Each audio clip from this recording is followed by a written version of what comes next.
नमस्कार, मैं सोनाली सिंह भदौरिया आपका श्रीमती मोहरी देवी तापड़िया कन्या महाविद्यालय जसवंतगढ़ के इस यूट्यूब चैनल पर हार्दिक स्वागत करती हूँ। आज हम हमारी मैथ्स की पढ़ाई को आगे बढ़ाते हुए अपने नए टॉपिक फील्ड के बारे में जानकारी प्राप्त करेंगे। आज का हमारा टॉपिक रहेगा फील्ड एंड इट्स प्रॉपर्टीज़। हम यहाँ पे फील्ड की डेफिनेशन, उसके बारे में, उसकी प्रॉपर्टीज़ के बारे में जानेंगे और हम ये देखेंगे कि किस प्रकार उसमें थ्योरम्स हमें यहाँ दी गई हैं और किस प्रकार उसका यूज़ होता है। तो सबसे पहले हम बात करते हैं फील्ड के लिए। आज का बच्चों हमारा टॉपिक रहने वाला है फील्ड।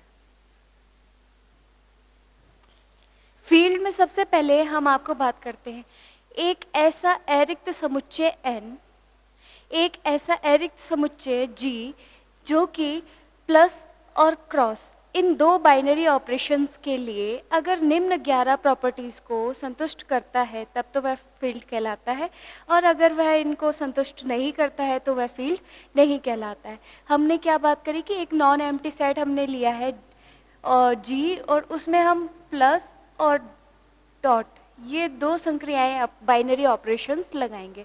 तो सबसे पहली बात, जी यहाँ पे मैंने एक सिंबल लिया है, यहाँ पे कुछ और नहीं है। तो एक आपने कोई नॉन एम्प्टी सेट जी लिया है जिसे आपने जी से डिफाइन किया है, उस पर आप बाइनरी ऑपरेशन प्लस और डॉट लगाते हैं और देखते हैं कौन कौन सी प्रॉपर्टीज आपके सामने आती है। सबसे पहले आपके पास होती है संवृत्त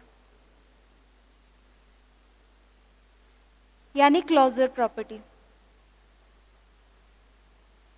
क्लोजर प्रॉपर्टी में आपके पास क्या होता है, सबसे पहले हम बात करेंगे अपनी योग संक्रिया के लिए। सबसे पहले हम किसके लिए बात करेंगे, अपनी योग के लिए।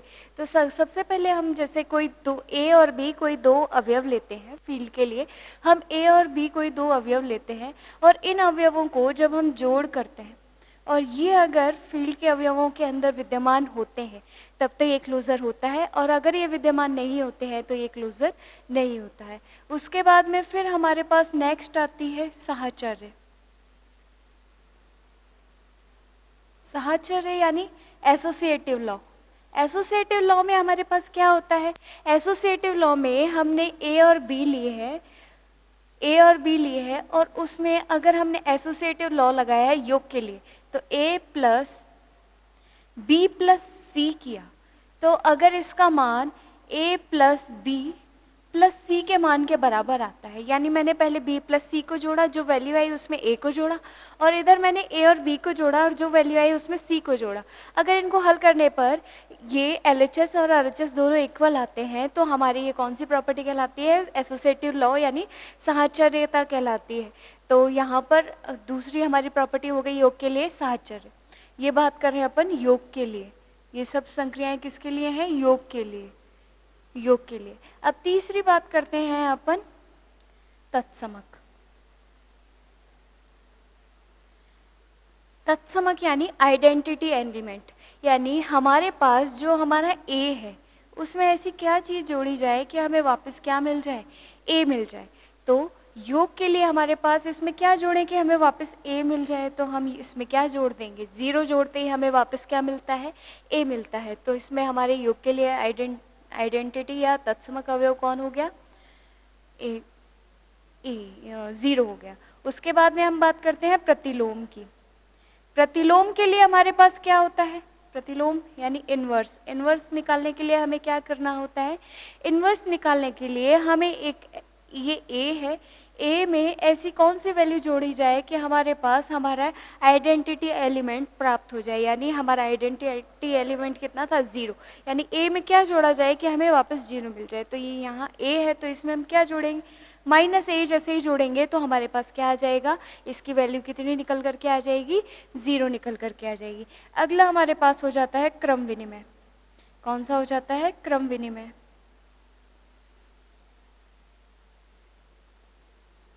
क्रम विनिमय में हमारे पास होता है कि अगर a प्लस बी है तो वो किसके बराबर आना चाहिए, b प्लस ए के, यानी a प्लस बी बराबर b प्लस ए, LHS इक्वल RHS आता है, तब तो ये आपके कैसा है, क्रम विनिमय है। और अगर ये नहीं आता है तो ये क्रम विनिमय नहीं है।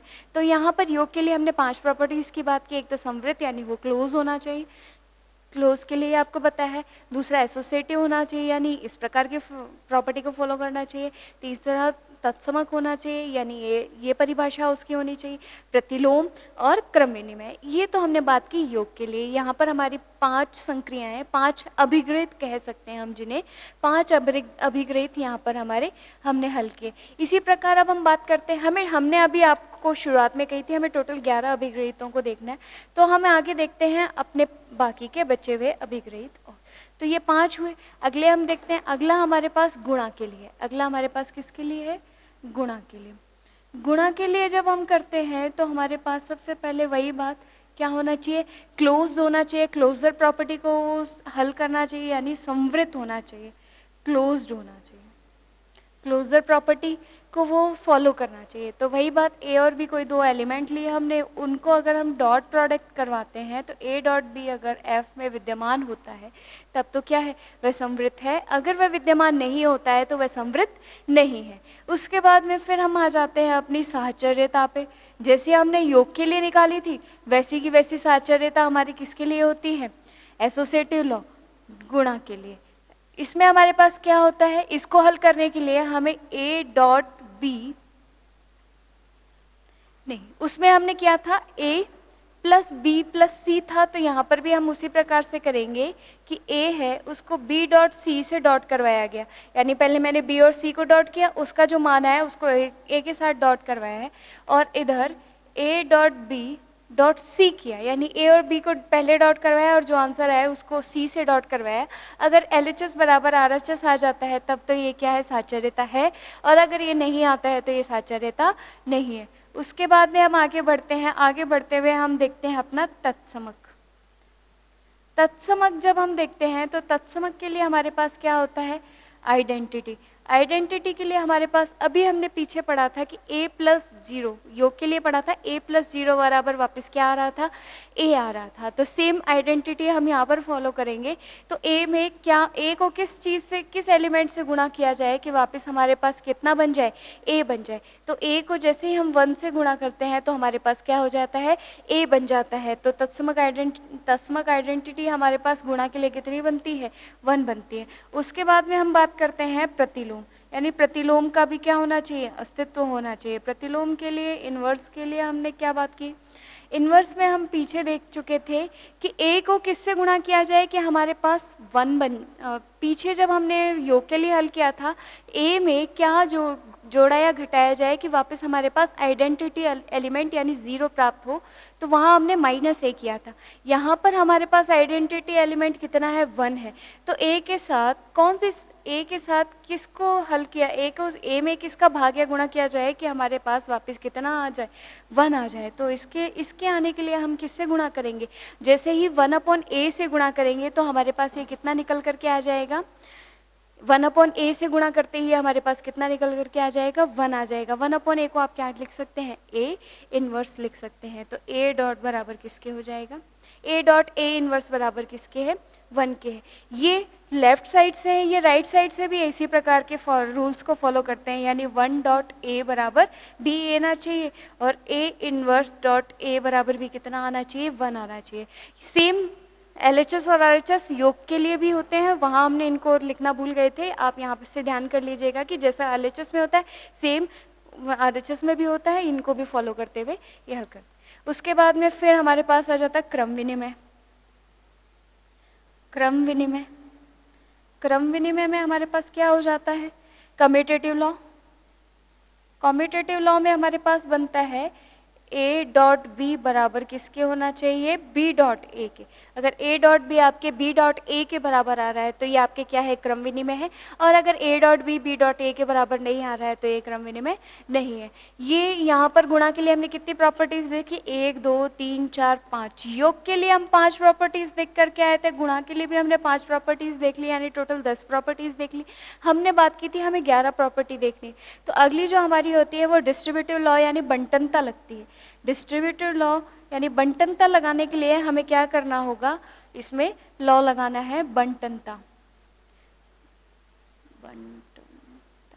बंटनता यानी डिस्ट्रीब्यूटिव लॉ लगाने के लिए हम क्या करेंगे?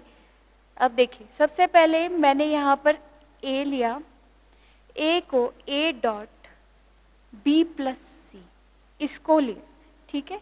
बी प्लस सी पे मैं ए का डॉट प्रोडक्ट करवा रही हूँ, तो मेरे पास क्या निकल के आएगा, A dot B plus A dot C. इसी प्रकार मैं दूसरा निकालूँ तो दूसरा मैं इस प्रकार से कह सकती हूँ कि b प्लस सी को मैं पीछे से a से डॉट करवा रही हूँ, तो मेरे पास क्या आएगा, b dot A plus C dot A. तो मेरे पास यहाँ पर बंटनता है। तो हम देख सकते हैं कि 5 योग के लिए, 5 गुणा के लिए और 6वां बंटनता, यानी 5 5 10 और 1 11, यानी टोटल इन 11 प्रॉपर्टीज़ को फॉलो करता है तब तो वह हमारा क्या है, फील्ड है। और अगर वो इन प्रॉपर्टीज़ को फॉलो नहीं करता है तो वह हमारा फील्ड नहीं है। हम यहाँ पर फील्ड के एग्जाम्पल लेते हैं, तो एग्जाम्पल के तौर पे जैसे आपके सामने हो सकता है क्यू, प्लस और डॉट के लिए आपके एक क्या होता है, फील्ड होता है। दूसरा आप एग्जाम्पल देखें तो आपके पास आर जो होता है वो प्लस और डॉट संक्रिया के लिए कैसा होता है, एक फील्ड होता है। तो यहाँ पर फील्ड के एग्जाम्पल कौन कौन से हो गए, क्यू प्लस और डॉट के लिए फील्ड होता है और आर प्लस और डॉट के लिए फील्ड होता है। तो ये तो थी हमारे फील्ड के बारे में कुछ जानकारी। अब हम इसकी प्रॉपर्टीज़ के बारे में बात करते हैं। तो इसकी प्रॉपर्टीज़ कुछ सिंपल सी प्रॉपर्टी होती है कि फील्ड जो होता है उसमें जो योज्य तत्समक होता है, यानी एडिटिव आइडेंटिटी, ये यूनिक होती है। कैसी होती है, यूनिक होती है। इसी प्रकार फील्ड जो होता है उसमें जो मल्टीप्लाई के लिए आइडेंटिटी आती है वह भी कैसी होती है, यूनिक होती है। इसकी थर्ड प्रॉपर्टी आपके पास आएगी, जो फील्ड होता है उसमें आपके पास प्रतिलोम, एडिटिव इन्वर्स जो आता है वो भी यूनिक होता है। और इसी प्रकार आपके पास जो मल्टीपल इन्वर्स आता है वो भी कैसा होता है, यूनिक होता है। तो ये आपके पास यहाँ पर इसकी कुछ प्रॉपर्टीज़ हैं। अब हम इसके कुछ थ्योरम्स के बारे में बात करते हैं। फील्ड की थ्योरम्स की जानकारी हम यहाँ पर करते हैं कि सबसे पहले थ्योरम्स की जानकारी में आपके बुक में जो दी गई है वो कैंसिलेशन लॉ की थ्योरम्स है। तो हम सबसे पहले आपके कैंसिलेशन लॉ की थ्योरम्स के बारे में जानकारी प्राप्त करते हुए अपने टॉपिक को आगे बढ़ाते हैं। कैंसिलेशन लॉ 2 प्रकार के हैं, एक तो है लेफ्ट कैंसिलेशन लॉ, एक लॉ है राइट कैंसिलेशन लॉ। यानी हम यहाँ पे कैंसिलेशन लॉ के बारे में बात करेंगे। कैंसिलेशन लॉ यानी निरसन नियम।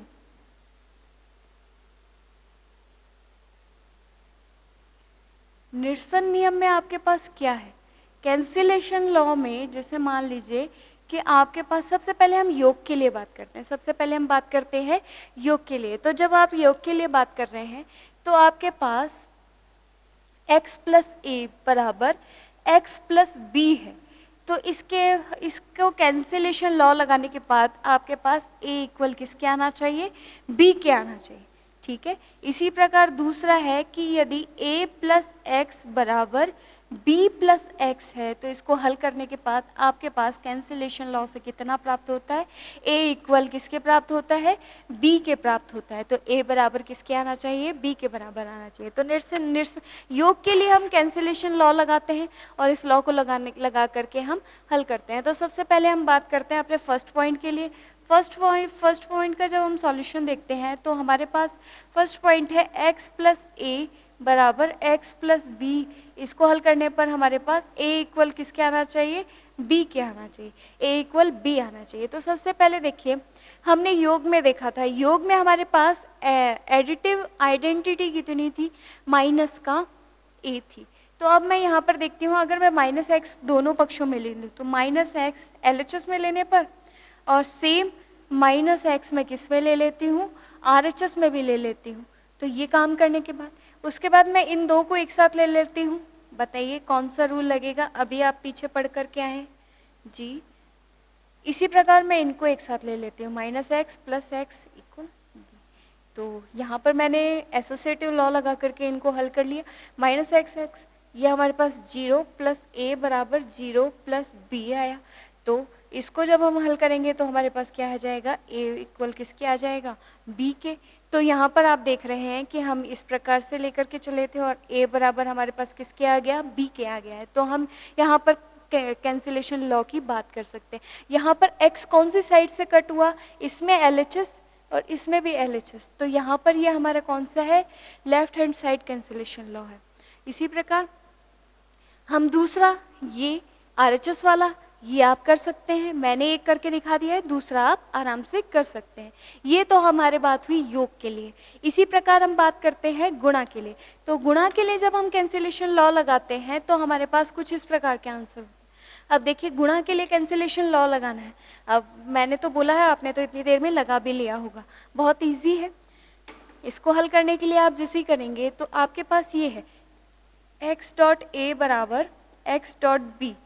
इसका मान आपके पास कितना आना चाहिए, a इक्वल b के बराबर आना चाहिए। इसी प्रकार दूसरा आपके पास क्या कहता है, a डॉट x बराबर b डॉट x, तो इसका मान भी किसके बराबर आना चाहिए, a इक्वल b के बराबर आना चाहिए। तो जब हम इसमें कैंसिलेशन लॉ लगाते हैं तो हमारे पास देखिए, अभी हमने मल्टीप्लाई के लिए पढ़ा था कि x डॉट x इनवर्स की वैल्यू कितनी होती है, 1 होती है। तो यहाँ पर हम उसका यूज़ करते हुए इसको हल करते हैं। तो पहला हम देखिए, सबसे पहले मेरे पास है x डॉट a बराबर x डॉट b, इसको लेकर के आना मुझे a इक्वल b। तो x डॉट a बराबर x डॉट b, ये मेरे किसके बराबर आना चाहिए, a इक्वल b के बराबर आना चाहिए। तो मैं इन्वर्स से दोनों पक्षों में क्या कर देती हूँ, गुणा कर देती हूँ। तो x inverse x dot a बराबर x inverse x dot b। ठीक है, मैं इसको यहाँ पर आगे ले लेती हूँ। आगे ले लेने के लिए मैंने क्या किया, x inverse dot x dot a, और यहाँ पर किया मैंने x inverse dot x dot b। यहाँ पर आपको समझ में आ रहा होगा हमने कौन सा लॉ लगाया है। इसको आगे हल करेंगे तो हमारे पास कितना आ जाएगा, इसको हम क्रम विनिमय होता है, तो क्रम विनिमय के लिए हम क्या कर सकते हैं, x dot x inverse dot a, इसको हम क्या कर सकते हैं, x dot x inverse dot b। इसकी वैल्यू आपके पास कितनी होती है, 1। तो आप यहाँ पे क्या लिख सकते हैं, 1 dot a equal 1 dot b। इसको जब आप आगे हल करेंगे तो आपके पास कितना निकल करके आ जाएगा, a इक्वल b। और यही बात आपको क्या करनी थी, प्रूफ करनी थी। यानी आपने इसको प्रूफ करने के लिए नियम लगाया और इनको हल कर दिया। तो ये हमारे पास कौन से नियम थे, निरसन नियम थे। यहाँ पर हमने आपकी 2 थ्योरम देखी, योग के लिए कैंसिलेशन लॉ और मल्टीप्लाई के लिए कैंसिलेशन लॉ, जिनके एक एक पार्ट मैंने सॉल्व किए हैं। दूसरे जो बचे हुए पार्ट हैं वो आप सॉल्व आसानी से कर सकते हैं। तो इस प्रकार इन क्वेश्चंस को करिएगा और मिलते हैं एक नई वीडियो में एक नए टॉपिक के साथ। तब तक के लिए नमस्कार।